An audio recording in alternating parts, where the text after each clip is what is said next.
Welcome students. मैं ज्ञान sir आपका इस इकोनॉमिक्स क्लास में हार्दिक स्वागत और अभिनंदन करता हूं।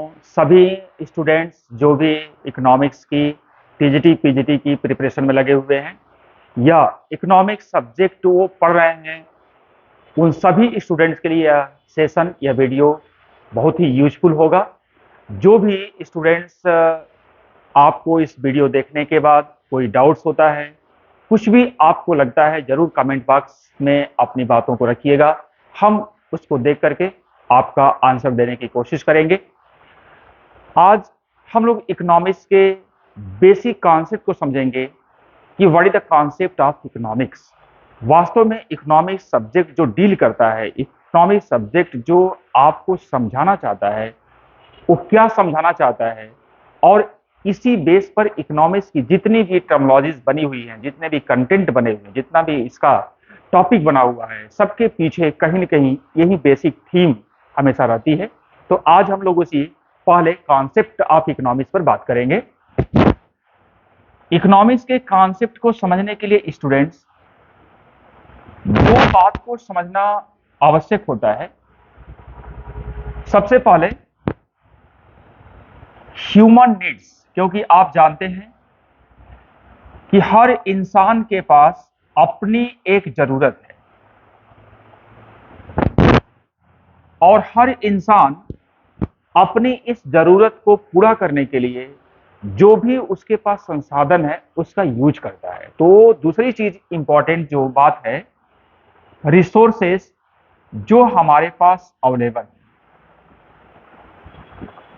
तो इकोनॉमिक्स के कॉन्सेप्ट को समझने के लिए दो बात आवश्यक है, एक ह्यूमन नीड्स को जानना और दूसरा जो हमारे पास रिसोर्सेज हैं उनको जानना। तो जानने का मतलब क्या होता है?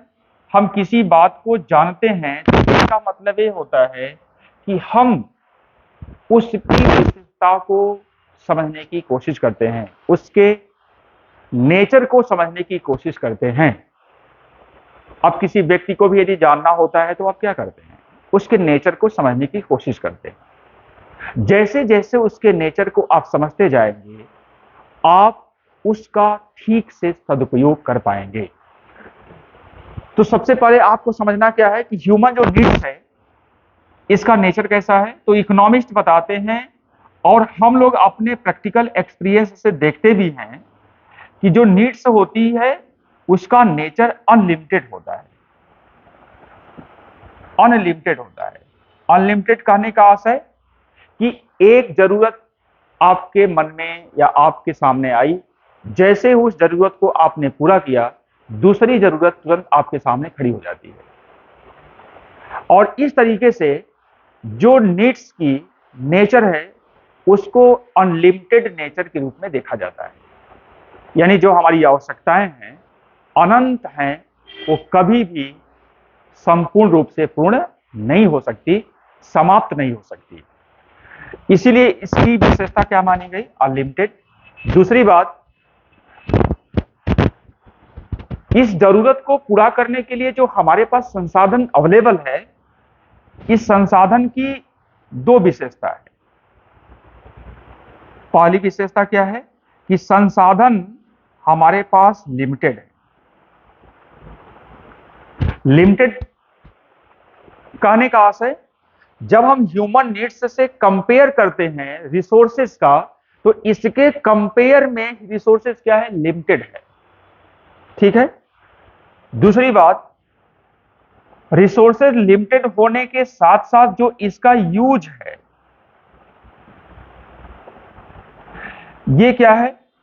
अल्टरनेटिव है। दैट मीन्स एक तो ह्यूमन नीड्स के कंपेयर में रिसोर्सेज का नेचर लिमिटेड है, और उसके साथ साथ उसकी दूसरी विशेषता भी है कि अल्टरनेटिव है। अल्टरनेटिव कहने का आशय कि एक ही समय में हम अपने रिसोर्सेज को एक से अधिक जगह पर यूज कर सकते हैं। फिर इसका इफेक्ट क्या होगा? तो आपके सामने एक सबसे बड़ी समस्या आती है कि कि जब किसी भी रिसोर्सेस का, किसी भी चीज का एक समय में एक से अधिक जगहों पर यूज कर सकते हैं, तो आपके सामने सबसे पहले बात आती है कि किस जगह पर यूज करना ज्यादा बेस्ट होगा या बेटर होगा। तो ज्यादा बेटर होने का मतलब कहां से ज्यादा आपको बेनिफिट मिलेगा, कहां से ज्यादा आपको सेटिस्फेक्शन मिलेगा, इसको कहते हैं। आपके दिमाग में, आपके सामने एक प्रॉब्लम खड़ी होती है जिसको हम कहते हैं प्रॉब्लम ऑफ चॉइस, चयन की समस्या। आपके सामने यदि आ गया कि हमारे पास 1 घंटे का समय है, 1 घंटे के समय में हम घूमने भी जा सकते हैं, 1 घंटे के समय में हम अपना बुक्स लेके पढ़ भी सकते हैं, और 1 घंटे के समय में हम यह वीडियो देख करके अपने इस टॉपिक को समझ भी सकते हैं। मान लीजिए कि 1 घंटे आपके पास समय है जो रिसोर्सेस के रूप में है, लेकिन आपके पास 3 काम हो गया कि आप बुक्स भी पढ़ सकते हैं, आप घूमने भी जा सकते हैं, और ये वीडियो भी देख सकते हैं। अब तीनों को आप देख करके, समझ करके आप डिसाइड करेंगे वास्तव में अपने 1 घंटे को कहां पर आप दे दीजिए, जिससे कि उससे जो रिस्पांस मिलने वाला है, जो रिजल्ट मिलने वाला है, वो तीनों में सबसे बेस्ट हो, मैक्सिमम हो। तभी आप सेटिस्फाइड होंगे, आप प्रसन्न होंगे, आप खुश होंगे। यदि आप ऐसा नहीं कर पाते हैं तो आप कभी 100% हैप्पी नहीं होंगे, प्रसन्न नहीं होंगे, सेटिस्फाइड नहीं होंगे। और आप जानते हैं ultimate objective of human life is happiness. हर व्यक्ति हर समय एक टारगेट लेके चलता है कि हम जो कुछ भी करें, उस करने से जो हमें आउटपुट मिल रहा है उससे हमको हैप्पीनेस मिलना चाहिए, उससे हमको खुशियां मिलनी चाहिए, उससे हमको सेटिस्फेक्शन मिलना चाहिए। और इसी ऑब्जेक्टिव को ध्यान में रख करके ये सारी विशेषताओं का आपको पढ़ना है। तो अब होता क्या है समझने के लिए देखिए, अब इस ह्यूमन जो नीड्स है, अनलिमिटेड विशेषता वाली ह्यूमन नीड्स है, इसको जब हम फुलफिल करेंगे तो लिमिटेड और अल्टरनेटिव रिसोर्सेस के हेल्प से इसको हम फुलफिल करने जा रहे हैं। बड़ी ध्यान से इसको आप समझना है। क्या समझना है? देखिए, अनलिमिटेड विशेषता वाले ह्यूमन नीड्स को लिमिटेड और अल्टरनेटिव विशेषता वाले रिसोर्सेस के द्वारा फुलफिल करना है, कंप्लीट करना है। तो अब बात आती है कि हम लिमिटेड चीजों से अनलिमिटेड चीज को कैसे पूरा करें। हमारे पास भोजन कम है, खाने वालों की संख्या बहुत ज्यादा है, तो आप कम भोजन को सबको कैसे खिला सकते हैं? आपके सामने क्या दिक्कत आई? दिक्कत आई गई कि आपके सामने आ गया कि भाई यदि हमारे पास 10 रोटी घर में बनी हुई है, हम एक एक रोटी खिलाते हैं एक व्यक्ति को, तो 10 लोगों को खिला सकते हैं, लेकिन वहां तो बैठे हुए 20 लोग हैं। तो तुरंत आपको समझ में आता है कि उसमें से किन 10 लोगों को खिलाना आवश्यक है, उनको अलग कैटेगरी में करना, उनको अलग कहीं ना कहीं किसी न किसी तरीके से ले आना और उन 10 को खिलाना। क्योंकि आप जानते हैं कि 10 ही रोटियां हैं, 10 ही व्यक्ति को आप खिला सकते हैं, क्योंकि आपने ये पैमाना बना दिया कि 1 रोटी मिनिमम हमको खिलाना है एक व्यक्ति को। तो अंडरस्टूड है कि 20 लोग बैठे हुए हैं, 20 लोग को नहीं खिला सकते। तो आपके सामने कौन सी प्रॉब्लम आई? सबसे पहले यहां भी प्रॉब्लम ऑफ चॉइस, चयन की समस्या आई।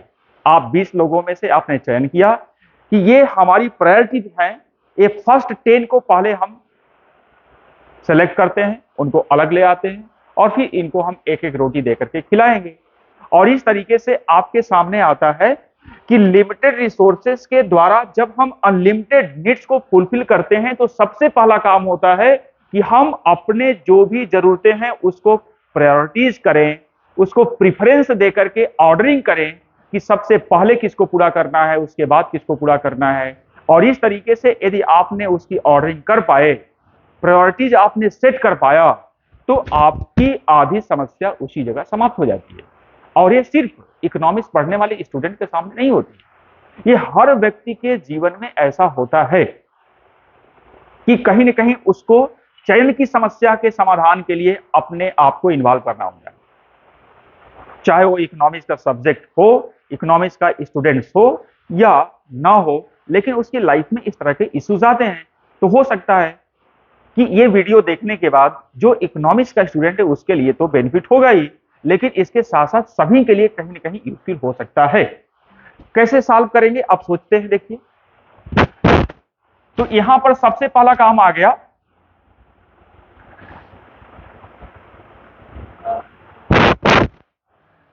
कि जब हम फुलफिल करते हैं तो ये देखते हैं कि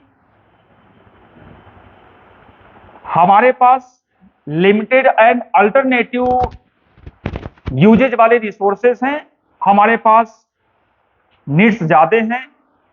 मान लीजिए कि आपके पास जो नीड्स हैं वो 4 नीड्स हैं, लेकिन आपके पास जो रिसोर्सेस हैं आपको लगता है इससे केवल हम 2 नीड्स को फुलफिल कर सकते हैं, और आपने अर्जेंसी के आधार पर, अपनी जरूरत के इंटेंसिटी के आधार पर आपने इसकी ऑर्डरिंग कर दिया है, प्रेफरेंस कर दिया है कि पहली मेरी सबसे मोस्ट इंपॉर्टेंट नीड्स पहला है, उसके बाद दूसरा है, उसके बाद तीसरा है, चौथा है। तो ये रिसोर्सेस केवल 2 पर आप कर सकते हैं, तो पहले 2 पर आप इसको यूज करेंगे। जब आप पहले 2 पर यूज करेंगे तो यूज करने के बाद जो आपको रिस्पांस मिलने वाला है, जो आपको रिजल्ट मिलने वाला है, वो रिजल्ट ऐसा होगा जिससे आपको मैक्सिमम सेटिस्फेक्शन मिलेगा, जिससे आपको मैक्सिमम सेटिस्फेक्शन मिलेगा। क्योंकि अल्टीमेट ऑब्जेक्टिव ऑफ पर्सन क्या होता है? मैक्सिमम सेटिस्फाइड होना। तो अब देखिए, unlimited human needs, limited and alternative resources, और इधर क्या है ऑब्जेक्ट आपका? मैक्सिमम सेटिस्फाइड आपका ऑब्जेक्टिव है। इसी को आधार बना के इकोनॉमिक्स का कॉन्सेप्ट डेवलप हुआ, और पहली कॉन्सेप्चुअल डिफिनीशन क्या बनी? क्या बनी? कि अनलिमिटेड नीड्स को लिमिटेड और अल्टरनेटिव रिसोर्सेस के हेल्प से कैसे हम फुलफिल करें, किस तरीके से हम फुलफिल करें कि उससे मिलने वाला सेटिस्फेक्शन हमको मैक्सिमम हो, इसी को कहा जाता है concept of economics. That means how to fulfil unlimited needs by the help of limited and alternative resources to get maximum satisfaction। आप अनंत आवश्यकताओं को अपने सीमित और अल्टरनेटिव यूजेस वाली रिसोर्सेस के द्वारा किस तरीके से आप पूरा करें कि पूरा करने के बाद जो आपको संतुष्टि मिले, जो आपको सेटिस्फेक्शन मिले, वो अधिकतम मिले। इसका मतलब क्या हो गया? सबसे बड़ा टास्क यहां पर क्या हो गया कि हाउ टू फुलफिल, कैसे हम यूज करें, हाउ टू यूज, अपने रिसोर्सेस का हम यूज कैसे करें। ये कैसे जो शब्द है सबसे ज्यादा इंपॉर्टेंट है, यानी किस तरीके से अपने संसाधन का प्रयोग आप करिए और किस इंपॉर्टेंट नीड्स को फुलफिल करने के लिए करिए कि आपको जो संतुष्टि मिले वो संतुष्टि मैक्सिमम हो। जो इस बात को ठीक से स्पष्ट तरीके से आपको समझाए, उसी सब्जेक्ट का नाम इकोनॉमिक्स है। तो आप ये समझ सकते हैं, इकोनॉमिक्स वह सब्जेक्ट है जो यह सिखाती है कि अपने लिमिट और अपने अल्टरनेटिव रिसोर्सेज को किस टेक्निक से यूज किया जाए कि हम अपने अनलिमिटेड नीड्स को फुलफिल करके हम मैक्सिमम सेटिस्फाइड हो सकें। और ये बात जहां भी आप देखेंगे आएगी कि नहीं, हमारे पास लिमिटेड रिसोर्सेज हैं और हमारे पास अनलिमिटेड नीड्स है और उसको हमको कहीं ना कहीं सॉल्व करना है, फुलफिल करना है, तो वो इकोनॉमिक्स के सब्जेक्ट के दायरे में शामिल हो जाता है। इसीलिए इकोनॉमिक्स में सबसे साइंटिफिक डिफिनेशन देने वाले प्रोफेसर रॉबिन्स ने इसी कॉन्सेप्ट को आधार बना करके अपना डिफिनेशन दिया कि economics is a science, economics वह विज्ञान है जो आपको यह सिखाता है कि अपने लिमिटेड और अल्टरनेटिव रिसोर्सेज का यूज कैसे करिए जिससे कि अपने लाइफ में आप मैक्सिमम सेटिस्फाइड हो जाए। तो स्टूडेंट्स, आपने इस सारे कॉन्सेप्ट को देख करके एक सिंपल तरीके से एक लाइन में डिफिनेशन आपको लिखना हो तो कैसे समझेंगे कि हाउ टू फुलफिल, यानी how to is the most important words in the concept of economics, how to fulfil unlimited needs by the help of limited and alternative resources to get maximum satisfaction is called economics या is called concept of economics। तो हमें विश्वास है कि आप economics के इस concept को समझे होंगे जिसको हम कॉन्सेप्चुअल डिफिनेशन ऑफ इकोनॉमिक्स पे कहते हैं। और रॉबिन्स की जो डिफिनेशन है पूरे इसी कॉन्सेप्ट पर डेवलप हुई है। इसके पहले आप देखेंगे जब हम लोग अपनी डिफिनेशन की चर्चा करेंगे इकोनॉमिक्स में, अल्फ्रेड मार्शल, उसके पहले एडम स्मिथ, क्योंकि सबसे पहले फादर ऑफ इकोनॉमिक्स के नाम से जाने जाने वाले प्रोफेसर एडम स्मिथ ने डिफिनेशन दिया। फिर आगे चल करके प्रोफेसर अल्फ्रेड मार्शल, जिसको हम वेलफेयर इकोनॉमिक्स की दिशा में लेके चलते हैं, उन्होंने डिफिनेशन दिया। फिर आगे साइंटिफिक डिफिनेशन देने के लिए प्रोफेसर रॉबिन्स आए, और रॉबिन्स के आने के बाद इकोनॉमिक्स दो दिशाओं में बढ़ गई, एक मार्शल के डायरेक्शन चली गई और एक रॉबिन्स की, और इसी जगह से इकोनॉमिक्स के दो रास्ते चल पड़े।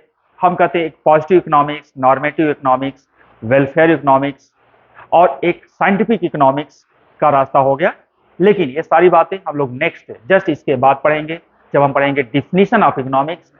आप इस वीडियो में इसको ध्यान से आपने जो भी देखा होगा, अपने सभी जो भी डाउट्स हैं, जो भी आपकी क्वेरीज हैं, आप कमेंट बॉक्स में जरूर दें।